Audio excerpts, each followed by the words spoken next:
Hip Hop Make the Show, myself, Jay Hall, and today I got a special guest in the building, somebody who was actually supporting us from day one, actually. Facts. My man, Zoey Dollaz. We in the building, man. What's popping? What's good, man? Yo, it's good to finally meet you, man. I remember when Act first interviewed you, and you know, we was just like on like one market at that point, man. I was like, yo, that dude has a free pass for whatever. Yeah, now man. we on a few more, just a little bit. And you hear your career then took off from that, from Blow a Check. Yeah. And technically at that point, I always wanted to tell you, because technically you didn't have to do that. You could just roll that wave and been on some major interview stuff, man. So I always appreciated that. Nah, man, you know, you just gotta follow the how you say that? Follow the tradition, you know? Mm-hmm. You gotta do the footwork, you gotta grind, you gotta support who support you, man. You can't have Snapchat memory, man. You gotta be, you know. Now that's important, because a lot of people from the new generation do get criticized the fact they want to skip steps, because technically, let's be honest, a lot of YouTube and SoundCloud, you can kind of have the attitude that you don't necessarily need it. You don't need to do that groundwork. Nah, and I you do. just go by your streams and your views. I do. I need all that, and I support people who support me. I've been rocking with me from day one, so it just made sense that I came through. I noticed, I caught an interview with you earlier. You are somebody who actually kind of came up through the ranks as far as in the way you listen to music, your approach through like the mixtapes, and like you talked about, I think you mentioned like your sister turned you on to a lot of things, right? Yeah, my sister really like the cause for the rapper right there. My sister the cause of it all. What was one, I would say, like mixtape or album she turned you on to when you was like, yo, I want to do this? The G Unit mixtape. Ooh. Yeah. Before he got signed to M? Yeah, like when he was that. just taking no prisoners? Yes, that. Yeah. That G Unit.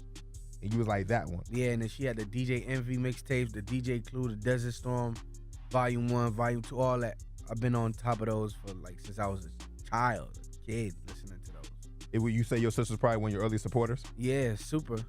One of my first supporters, my sister. She like I knew how to rap from when I was a kid. She knew. Yeah, you know, your story kind of went a little viral because the fact that you were known for the fact you got kicked out of school senior year for allegedly gambling, but you were just freestyling. Yeah, it was freestyle battling. It wasn't even battling. It was really just freestyling over beats. And then this person to go, I'll go, this person to go. And then they called it gambling because money was involved. And, you know.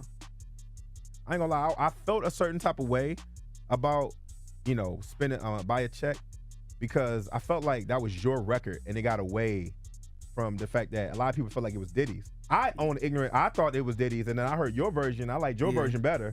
Yeah, and I was upset that I heard it. that one. But I was on the fence, because I was like, okay, I probably wouldn't have heard it if it wasn't for Diddy. Yeah. But at the same time, I felt like it took shine from a great opportunity, because I felt like eventually your record would have came up.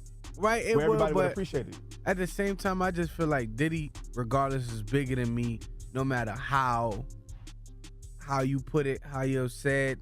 The remix would have a little bit more light, but it's crazy because mine was still bigger than what his was. Pause. Mm-hmm. You know what I'm saying? So I got to pause. It's all good. You feel me? Like, I just saw you go through your phone, bro. You ain't got to pause with me, man. You feel me? So it's like with Diddy, I just appreciate him that he put that light on me, man. And you know, he kept it 100. He kept it so true with me. He was like, man, little bro, I got you. I'm finna change your life. I promise. I think people talk a lot negative about Diddy, but at the end of the day, man, when the man gives you an opportunity, who are you to honestly turn it down? Man, this is the guy that mentored and brought up Biggie Smalls, man. How could you say he can ride that way forever? How could you say no, man? Yeah. Now, you've gotten signed, because it's been no secret that Future is the one who got signed you, right? Yeah. But I know I saw before you mentioned how you were a big L.A. Reid fan. Yeah. And L.A. Reid, you knew the history of L.A. Reid because of R&B and everything. See. And you're signed to Epic. How is it there? Signed to Epic Records. How is it there now that L.A. Reid's not there? It's just my dream came true, bro. Okay. Before L.A. Reid got up out of there, he gave that okay for me. You know, he believed in me. He saw my talent, and he made my dream come true. So that's what it was about. And in Future, like I tell people, it's not even about being signed to Future. Future is my brother. That's family. Like, we a family. I don't even consider being signed to Free Bands. Like, we are a family. Like, I'm part of Free Band. You guys do a good job of kind of keeping a nice, safe distance. I'm always concerned when I see artists sign to other artists. Right. I don't have, I'm not gonna lie, I'm on record, I don't have the biggest faith, because I feel like artists is never really, I've only seen a couple people do it. Eminem with 50. Yeah. Dre. Like, I can't count the times when artists signed other artists and they did something. But it seems like you guys got Meek a good... Mill and Ross. Yeah, and that's probably the most current one. Right. But you and him seem to have a good relationship without it damaging or whatever what he got going on or what I got going on. And what you got going on. That's only because... Does that come from the friendship that you already had? That too, and that comes from all of us being bosses in free bands. Okay. I know Future's my big homie, but he look at me as you a boss. He's always encouraging that. Yeah, like you a boss. Like you gotta make boss moves. Okay. Like he goes shopping and he gonna blow $200K on his outfits, on jewelry. I'm gonna go in there, I'm gonna whip out $20,000, $30,000 and buy my own stuff too. We gon' run.